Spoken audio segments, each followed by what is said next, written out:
کہ پاکستان کے حالات جو ہیں وہ نازی جرمنی کی طرح کے حالات کی طرح کے اس وقت ہو چکے ہیں، کیونکہ مطلب اب کسی کو سننے والے کو لگے گا کہ میں کوئی بڑی ایگزیجریشن کر رہا ہوں، نازی جرمنی میں بھی ڈاکٹر سے یہ چیز نہیں کروائی جا رہی تھی جو پاکستان میں بیچارے ڈاکٹروں کے حالات ہیں۔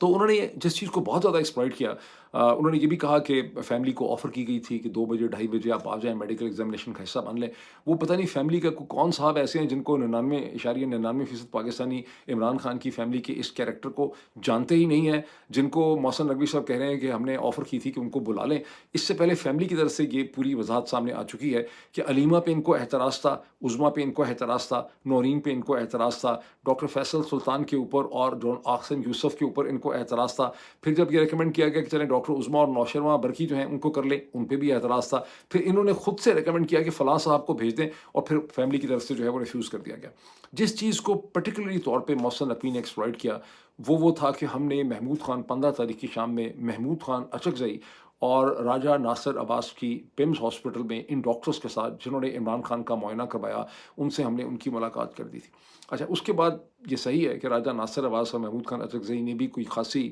عجیب و غریب قسم کی اسٹیٹمنٹس دی ہیں جو بڑی انفارچونیٹ تھیں۔ پتہ نہیں بیوقوف بن گئے دونوں نے ٹرسٹ کیا، ان کی مجبوری تھی ٹرسٹ کرنا یا ان کو کچھ اور بتایا گیا، کیا ہوا؟ لیکن جب انہوں نے اس میڈیکل رپورٹ اور ڈاکٹرز کی باتوں پہ یقین کرنے کا عندیہ دیا تو وہ بڑا ایک لو پوائنٹ تھا محمود خان اچکزئی صاحب کی سیاسی زندگی میں اور راجہ ناصر عباس صاحب کی سیاسی زندگی میں، اور مجھے پورا یقین ہے کہ انہیں احساس ہوگا کہ ہمیں استعمال کر لیا گیا۔ استعمال اگر نہیں کر سکے تو عمران خان کی بہنوں کو استعمال یہ نہیں کر سکے۔ پھر انہوں نے اس چیز کا بھی کہا کہ عمران خان کے جو ذاتی معالج ہیں فیصل سلطان صاحب اور عاصم یوسف جو ہیں، ان کو بھی ٹیلی فون کے اوپر کانفیڈنس لیا گیا تھا ڈاکٹرز نے جب عمران خان کا معائنہ کر رہے تھے، اور 40-45 منٹ ان کے ساتھ بات ہوئی تھی۔ لیکن آپ سب جانتے ہیں کہ ڈاکٹر عاصم یوسف نے تقریباً 3 منٹ کی یا 2.5 منٹ کی ایک ویڈیو فوری طور پہ کر کے 16 تاریخ کو ہی اس چیز کی وضاحت کر دی۔ انہوں نے کہا کہ ہمیں یہ چیزیں بتانے کی کوشش کی گئی ڈاکٹرز کی طرف سے، with all due respect. Point ہے کہ نہ ہم اس کو افرم کر سکتے ہیں، نہ ہم اس کی تائید کر سکتے ہیں، تصدیق کر سکتے ہیں، نہ ہی ہم اسے رد کر سکتے ہیں، بیکاز ہم نے ذاتی طور پہ عمران خان کو نہیں دیکھا اور ہمیں ذاتی طور پہ ان پہ کوئی ایکسیس نہیں۔ یہ جو رپورٹ ہے نا، اس میں ایک جگہ پہ یہ بھی ہے کہ رائٹ آنکھ ان کی ان ایڈڈ جو ہے وہ 6/24 ہے۔ اگر 6/24 کو بھی آپ لے لیں، میں نے ویسے ڈسکس بھی کیا تھا ڈاکٹر احد قاضی کے ساتھ، تو یہ 1/4 بنتا ہے۔ اس کا مطلب یہ بھی یہی کہہ رہی ہے کہ 25% جو ہے اس کے اندر بینائی ہے۔ تو اس سے پہلے عمران خان نے کہا تھا کہ ڈاکٹرز نے کہا تھا کہ 15% جو ہے وہ بینائی ایگزسٹ کرتی ہے۔ یہ پوائنٹ امپورٹنٹ ہے اگر آپ اس کو ذہن میں رکھیں تو۔ اب جو اس میں انٹرسٹنگ بہت ہی جو عجیب و غریب قسم کی چیز ہوئی اس ٹائم پیریڈ میں کہ میرے بدقسمتی سے ایسے ویڈیو کامنٹس دیکھے ہیں جو سلمان اکرم راجہ صاحب نے اور بیرسٹر گوہر نے کی ہیں، جس میں انہوں نے بڑی ایکسائٹمنٹ شو کی۔ انہوں نے کہا کہ عمران خان کی بینائی اتنی ٹھیک ہو گئی ہے کہ وہ نہ صرف ٹائم دیکھ سکتے ہیں بلکہ گھڑی کی سوئیوں جو ہیں ان کو بھی موو کرتے ہوئے ڈسٹنس سے دیکھ سکتے ہیں۔ یہ بڑی انفارچونیٹ اسٹیٹمنٹ تھی، اس کا میں مزید ابھی ذکر کروں گا۔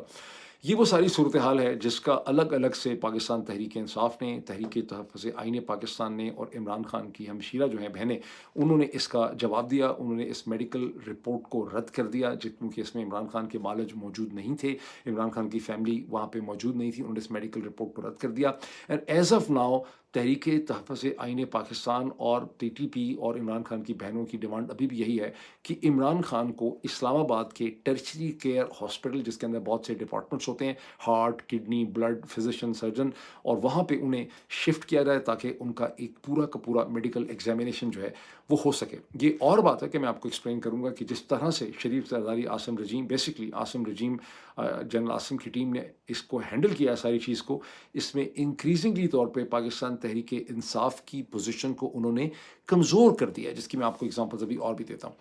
اور اچھا، اب اس میں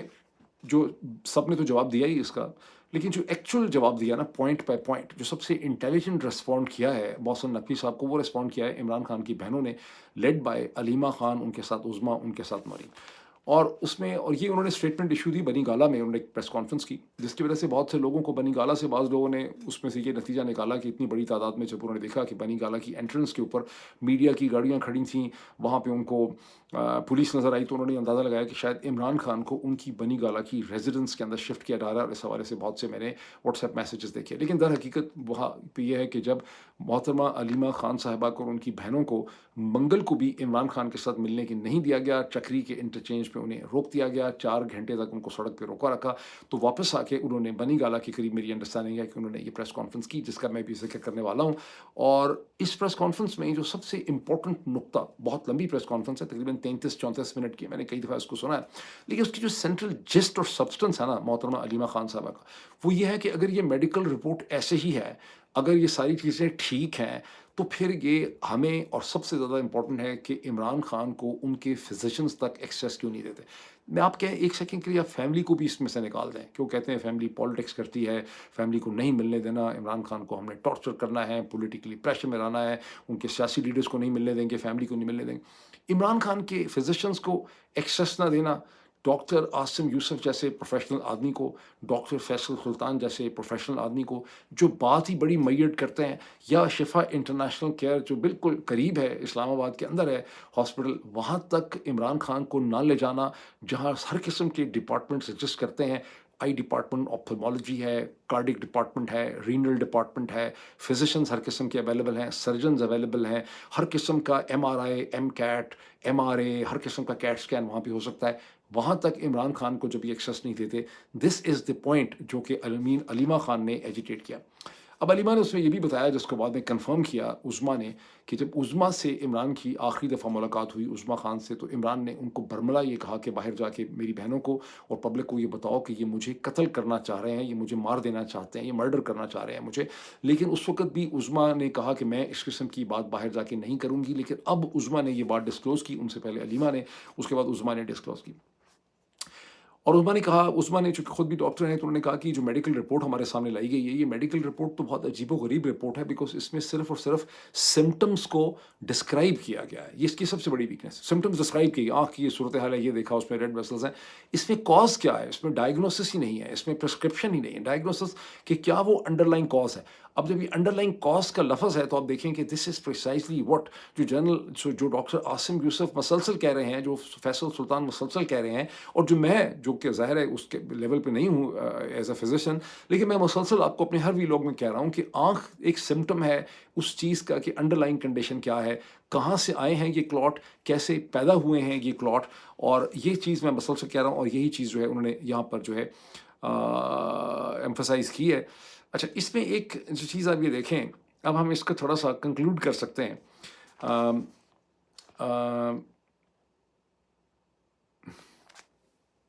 سوری فار دس، اس میں دو چیزوں کو ہم یہاں کنکلوڈ کر سکتے ہیں، میں اپنا ہی پوائنٹ نہیں پڑھ پا رہا تھا،